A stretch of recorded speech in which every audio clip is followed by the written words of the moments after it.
Now, I do remember, I think it was, let me try and remember, I think it was the Denoans, right? I think, are they from that same region?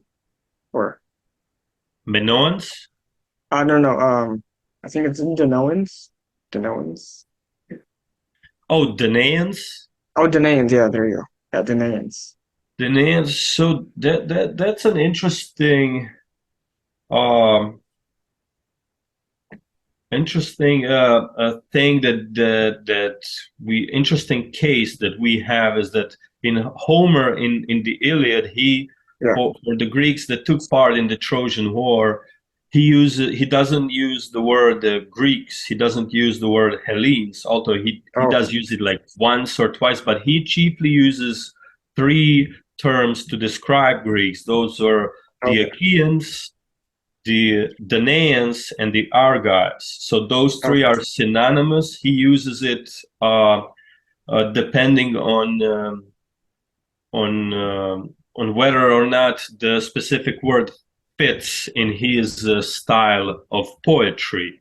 Uh, so um, so we do have a conclusion based on that, chiefly based on that. There are a couple of other things, and then later ancient Greek historians they built up on that. They built their own theories, but the Neans were basically representing the Mycenaean Greeks, more or less. They okay. were one of the names used for Mycenaean Greeks. When you say Danaans or Achaeans, that basically means the same thing, which is the Mycenaean Greeks.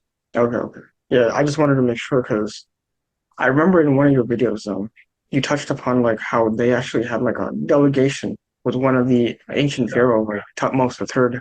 Yeah.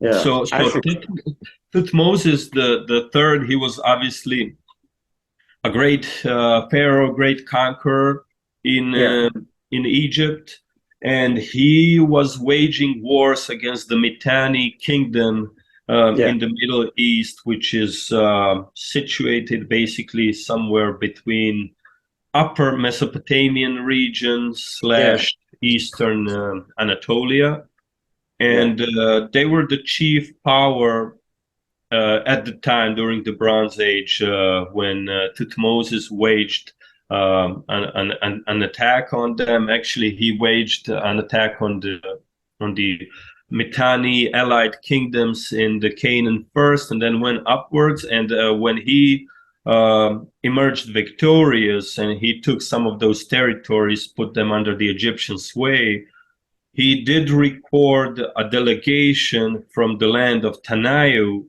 um, arriving and giving him gifts. And oh, there's an evidence of what they gave him. I believe yeah, some cups, or it yeah, doesn't really matter. But and so he mentions the delegation of the king of Tanayu. That's what he yeah, says. So that's very similar, Tanaya to Denea, which would be the land of the Deneans. So which is synonymous with the Mycenaean Greeks, right? And then we yeah, also have a Hittite, I'm sorry, an Egyptian record, which is more about geography than it is about history, where they record basically which city belongs to which kingdom or which land.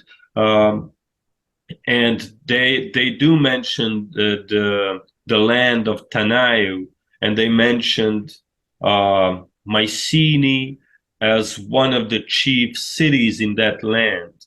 So obviously they referred to the Mycenaean Greece with their wording Tanayu in ancient Egypt. Obviously, So, because I actually did like an episode earlier with like famous Egyptologists, like in my previous episode, and in that episode, I did mention how Moses the third, he was actually one of the first Egyptians to actually record like the kill count of how many people he actually yeah. like actually killed in battle.